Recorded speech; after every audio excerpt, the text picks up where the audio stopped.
नमस्कार, स्वागत आहे तुम्हा सर्वांचं मनीस रेसिपी या कुकिंग चॅनलमध्ये। 15 ऑगस्ट विशेष तिरंगी पुलाव मी इथे दाखवते आहे, पण त्यापूर्वी तुम्ही अजून मनीस रेसिपीला सबस्क्राइब केलं नसेल तर लाल बटन दाबून लवकर सबस्क्राइब करा आणि बेलच्या आयकॉनला प्रेस करा। तर आता इथे पुलाव बनवण्यासाठी साहित्य बघून घेऊया आपण। तर त्यासाठी इथे मी घेतलेले आहे बीन्स, गाजर, मटर। तर तुमच्या आवडीप्रमाणे तुम्ही भाज्या घेऊ शकतात आणि आज थोडा वेळ होता म्हणून मी भाज्या पहिले कट करून ठेवलेल्या होत्या, कारण मला नंतर फास्ट जायचं होतं बाहेर आणि पुलाव मी तुम्हाला कुकरमध्ये दाखवणार आहे। सोबतच पनीर पण घेतलेलं आहे आणि बासमती तांदूळ इथे 1.5 कप धुवून ठेवलेला आहे। खड्या मसाल्यामध्ये तेजपान, दालचिनी, जावित्री, लवंग, विलायची, मिरे हे सगळं घेतलेलं आहे। एक्स्ट्रा तुम्हाला काही शहाजिरे वगैरे टाकायचे असेल तर टाकू शकता। कुकर गरम करत ठेवलेला आहे आणि झटपट कुकरमध्ये पुलाव मी तुम्हाला हा करून दाखवणार आहे। थोडं तेल कुकरमध्ये टाकून घ्यायचं आहे। त्याचबरोबर तेलासोबत घरचं बनवलेलं साजूक तूप मी इथे टाकणार आहे। आता तुपाची रेसिपी मी एकदम प्युअर घरचं शुद्ध तूप कसं करायचं ते टाकलेलं आहे। आणि त्यानंतर आता इथे तेल तूप गरम झाल्यानंतर व्यवस्थित त्यामध्ये जिरे टाकायचे आहे। भरपूर जिरे मला आवडतात म्हणून मी थोडे जास्त टाकते आणि खडे मसाले टाकून द्यायचे आहे आणि याला हलवून घ्यायचं आहे व्यवस्थित। खडे मसाल्याचा सुगंध, फ्लेवर एकदम छान लागतो आणि वाटणार नाही इतका झटपट हा पुलाव बनवून तयार होतो कुकरमध्ये। आणि त्यानंतर आता बीन्सच्या शेंगा मी इथे घेतलेल्या आहे, कारण मला बीन्स खूप आवडतात। तुम्हाला नसेल आवडत तुम्ही शिमला मिरची पण घालू शकता।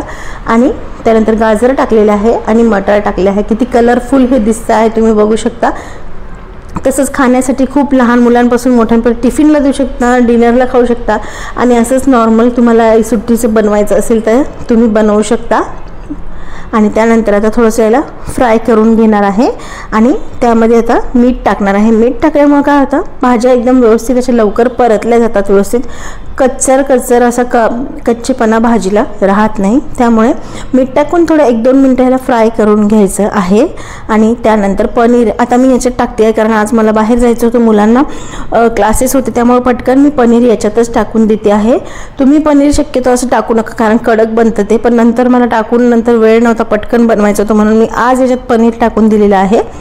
तसं टाकलं तरी हरकत नाही, पण थोडं कडक पडतं ते, त्यामुळे सगळा पुलाव झाल्यानंतर वरतून तुम्ही हे पनीर मिक्स करू शकता। तर आता ही टिप तुम्ही लक्षात ठेवा। आणि किती मस्त तिरंगा पुलाव हा दिसतो आहे। 15 ऑगस्ट विशेष मी ही रेसिपी तुमच्यासाठी घेऊन आलेली आहे, झटपट बनणारी। तर आता हे सगळं व्यवस्थित इथे परतून झालेलं आहे। पनीर टाकल्यावर जास्त परतायचं नाही, तर ते कडक होतं रबरासारखं। आणि त्यानंतर आता जो धुवून ठेवलेला बासमती तांदूळ होता तो मी आता यामध्ये इथे टाकून देणार आहे। मीठ वगैरे आपण पहिलेच टाकलेलं आहे आणि तांदूळ इथे टाकून घ्यायचा आहे। आणि तांदूळ टाकल्यानंतर तुम्हाला जोरात याला हलवायचं नाही आहे, कारण हा थोडासा ओला झालेला असतो, तांदूळ लगेच तुटतो आणि मग ते पुलाव तुमचा असं लंबा दाणा दिसणार नाही, बासमती तांदळाचा तुकडे होतील त्याचे। नॉर्मल जो भात करतो आपण तसा दिसेल मग तो।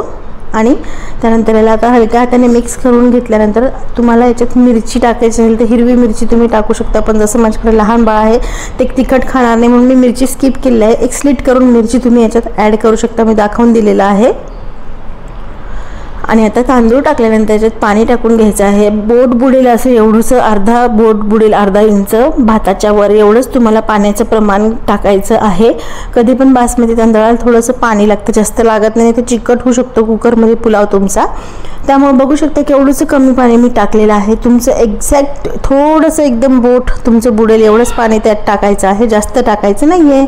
आणि आता याला कुकरच्या 2च शिट्ट्या करून घ्यायच्या आहे। 2 शिट्ट्यामध्ये एकदम छान पुलाव होतो।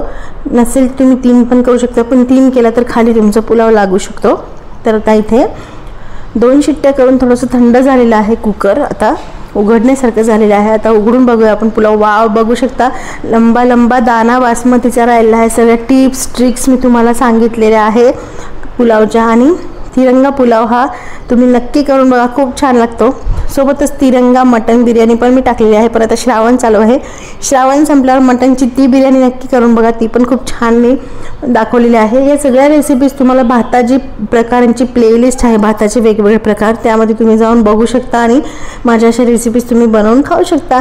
आता ही रेसिपी तुम्हाला कशी वाटली ते नक्की कमेंट करून सांगा। रेसिपी आवडल्यास रेसिपीला लाईक करा, जास्तीत जास्त शेअर करा आणि आवडल्यास तुम्ही फीडबॅक द्यायला विसरू नका। तर आता झटपट बनणारा असाच मी व्हेज बिर्याणी किंवा व्हेज पुलाव पण बनवू शकता, त्याला तिखट एकदम असं छान तो पण टाकलेला आहे। त्याचबरोबर कोथिंबीर पुलाव, पालक पुलाव, सगळे भाताचे प्रकार मी टाकले आहे, व्हेज नॉनव्हेज दोन्ही पण। तर नक्की तुम्ही चॅनलला व्हिजिट करून बघा। तर भेटूया पुढच्या एक छानशा नवीन रेसिपीसोबत, तोपर्यंत बाय बाय।